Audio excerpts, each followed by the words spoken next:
Okay, so we are going to start today making a yeast bread. So it is not a quick bread. This is one that has to take time and rise, and we really need to work with it and knead it with our hands, and we will get going on all of that. It's a lot of fun, but it takes a better part of a day. So your ingredients today for just white sandwich bread. In fact, this was a recipe by Julia Child, which I loved watching her when I was little. She has since passed away, but it is Julia Child's white sandwich bread.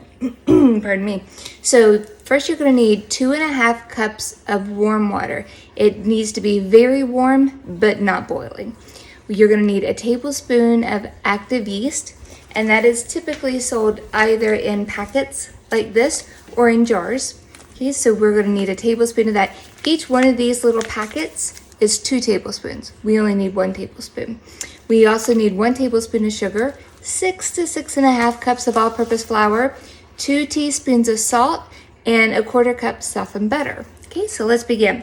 So I already have here the sugar, tablespoon of sugar. So anytime that you combine yeast with water to get it to develop and get it bubbly and foamy and doing its magic, it needs sugar to feed it. So whether that be plain sugar, honey, it needs some kind of sugary substance to feed it. So I'm going to turn the camera around so you can get a little bit of an aerial view of what I'm doing. So I'm just cutting the top off of this packet. I'm going to measure out 1 tablespoon of yeast. 1 tablespoon of the yeast.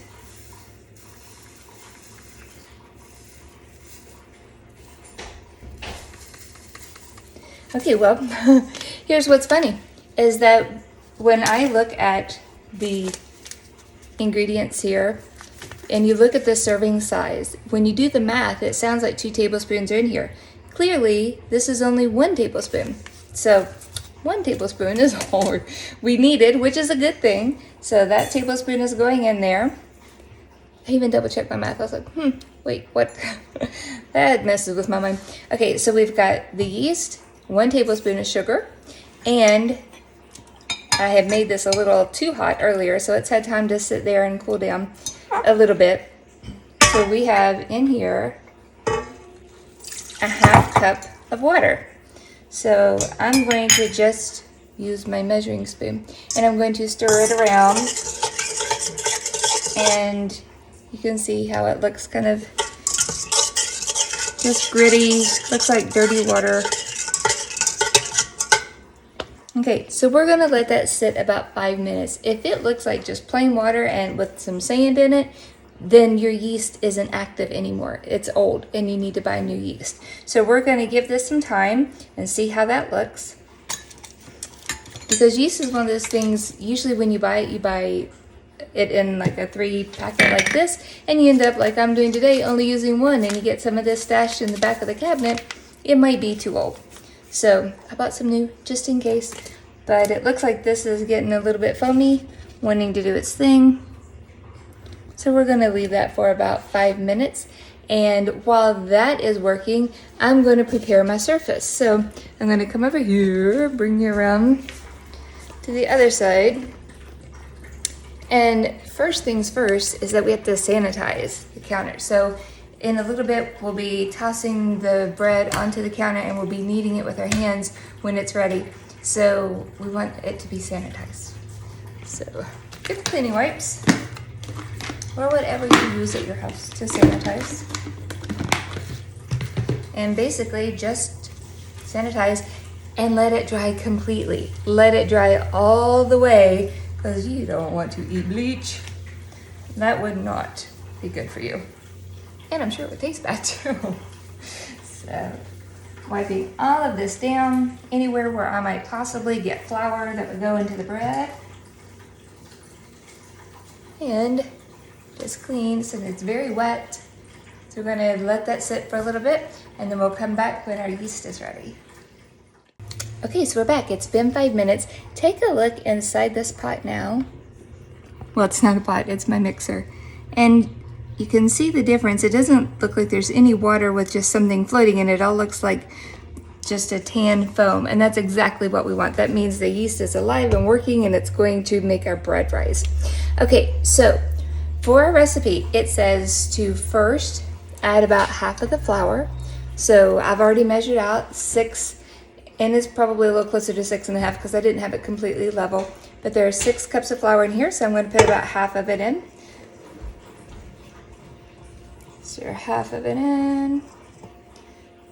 A little more. Okay, so that's half. And now I'm going to attach the dough hook. So let me show you what that looks like. As soon as I find it, right? Okay, so it looks like this. So I'm going to put that on my mixer. And it asks for half the water starting out. So let me angle you down a little bit because you need to see it more than you need to see me.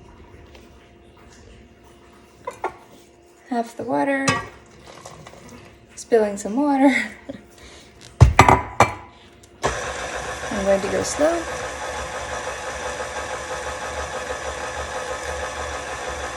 So we're going to let that get all incorporated together, and then we're going to add the rest of the water and the rest of the flour and the salt and the butter.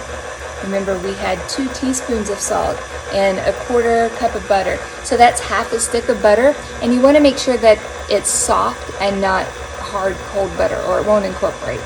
You could also use vegetable oil if you didn't have the butter right on hand.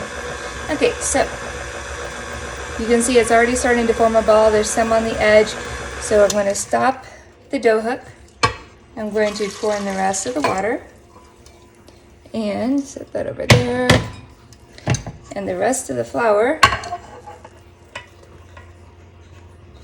Try to very carefully do it so it doesn't end up everywhere.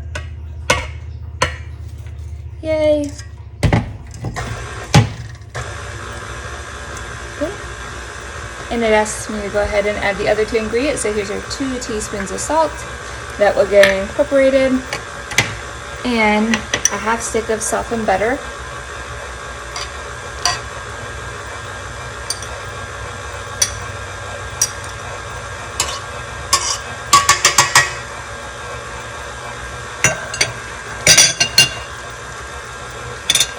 I'm putting all my dirty dishes over there.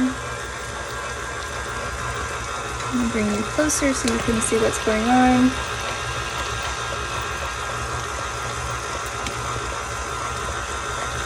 Try to get the camera stable. There it is. Now, I'm going to kick it up a notch.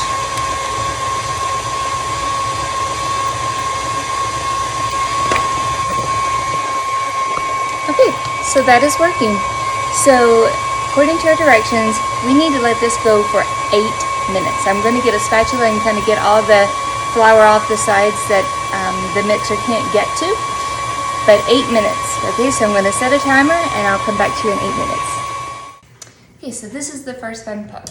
I got it off the mixer and I can show you it's very, very stringy. This is a little wetter than what I'd really like to see it. I probably, when I do it again, I'm going to make a note for myself to go ahead and start with 6.5 cups of flour because it's a little wetter than I would like it to be, but we can still work with that. So now I'm going to get a scoop of flour, and I'm just going to shake it very gently to drizzle it. Give a dusting, or that's a little much right there. Give a little dusting of flour to my surface so it doesn't stick. But it's actually very cool that I have a little mound there because that's where I'm going to put this wet dough. So it's coming out. It's not a liquid, it's not like cake batter. It's very stretchy, which means it has a lot of gluten in it, so this is not a recipe for somebody with a gluten allergy. Okay, so because this is so very wet, by the way, if you have any jewelry off, take the jewelry off because you're gonna get dough everywhere. So because this is so very wet, and I can tell by just looking at it, it's wanting to kind of puddle out, it needs more flour. So I'm going to put more flour on the top. this will do two things. It'll help it firm up and it'll help it from sticking to your hand. So I'm gonna put some in my hands before I even touch the dough. And I'm going to take the sides and pull it in like this. And we're just gonna keep folding it over itself. We're not actually forming it into the loaf of bread yet. We're just getting it into a ball that sticks together all by itself. And currently what we have is dough that puddles. So we're just incorporating that flour into it. So kneading it as we go. Kneading is just folding it over on itself and smush. Fold it over, smush, fold it over, smush. That's all kneading is.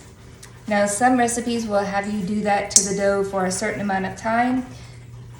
This one, not so much, just till it's elasticy. You can see how the dough is acting now.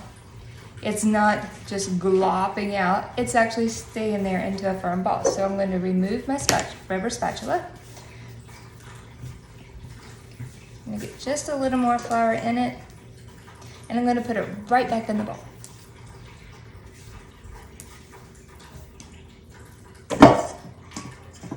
Okay, fun part one over, but we're going to cover it. And we're going to let it sit right there for about 2 hours. We want it to really rise up. Okay, so I'll be back with you in 2 hours and try to find a clean finger to hit the pause button. Okay, so I said I'd be back in 2 hours. It's actually been just an hour and a half, and look at how that is so full now. So it's risen and it's beautiful.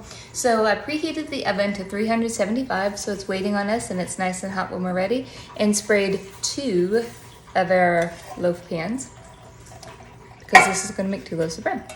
So spreading out the flour once again, started with, I cleaned it again just in case, because in a couple hours in a big family, who knows what happened on this counter. So I went ahead, sanitized it. Now sprinkling with flour.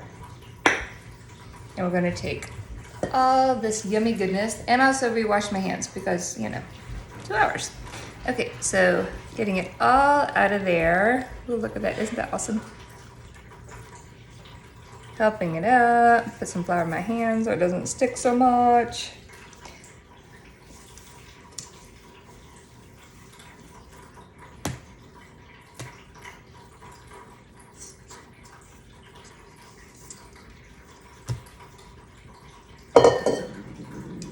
Okay, there's a little more left in here. Pardon me, I'll get all that up. Okay, or at least most of it up. So I'm going to, it's a little wet still, not bad. A little more flour. I'm left-handed, so that is funny doing it left-handed. Okay, flour in my hands so it doesn't stick like that did. Okay, now I'm gonna just knead it in a bit. And I always get flour all over me when I do this. That's why aprons were invented. And I have them, I just don't wear them. Okay, so this is the fun part. You're gonna make 2 loaves of bread out of this. So I try to get it into a loaf shape, and then you can use pastry cutter like this, or just a knife, or you can just use your hands and tear it apart. But try to get as even as possible and cut it into 2. Okay, so we're gonna put one just to the side, and this other one, gonna lift up, spread our flour around. We're going to just kind of flatten it. We could use a rolling pan, but really just flatten it with your hands, and you want to have it slightly larger than a sheet of paper. It's about 9 by 11, slightly larger, not much. And I once again put flour on my hands just so it doesn't stick so much.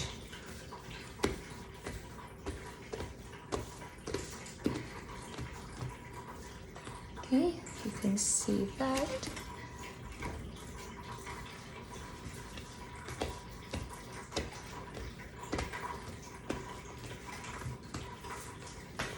Okay, it's just a little bigger than a sheet of paper, and we're going to fold it into thirds. So there's 1/3, That's the other third. And then I'm going to drop that into our loaf pan, like so. Not the most gorgeous thing on that end because it was a little bit too long to fit in, so one end got shriveled, not shriveled, wrinkled. Okay, so I'm gonna flatten out the other side and do that again.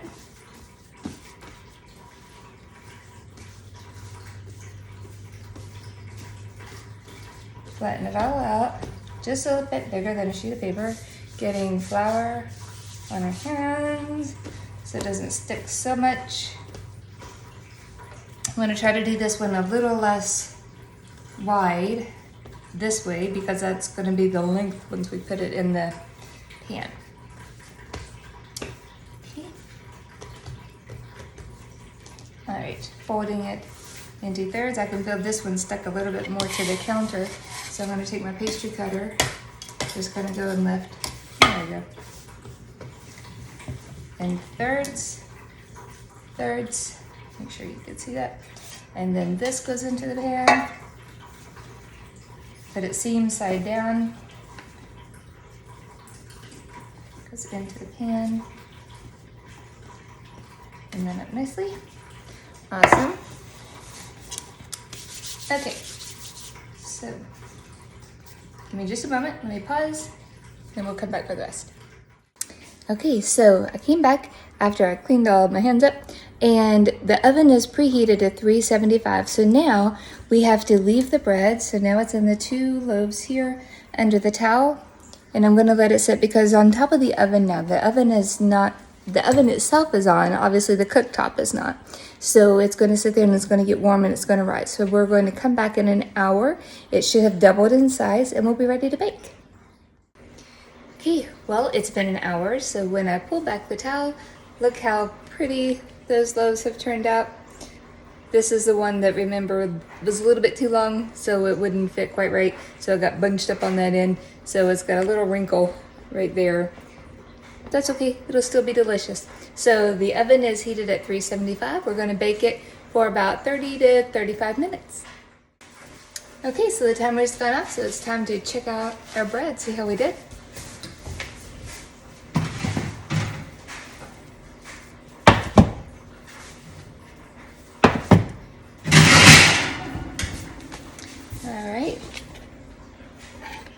Looks awesome. I'm going to give them just a few minutes to cool, and then I'll turn them out onto our rack and we'll slice into it. Okay, so we are ready to turn them out now. See how they look on the bottom. When they first come out, they could have like a dusting of flour that it looks like they're not quite done. So you can just brush it with some oil or butter or something so you get that look away, and it's a lot more appetizing to look at. So we just turn it out and over. There's one. Do another.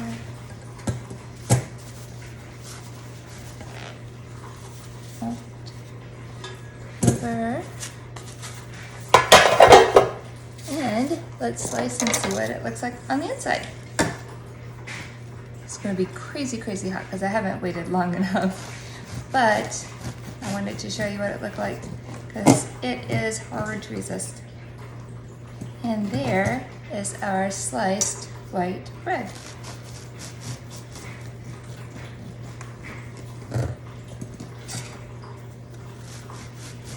A few slices. Of course, it's always best when it's warm and hot and melts the butter that you put on it. But this is how it looks. Is that awesome? All right, talk to you again soon.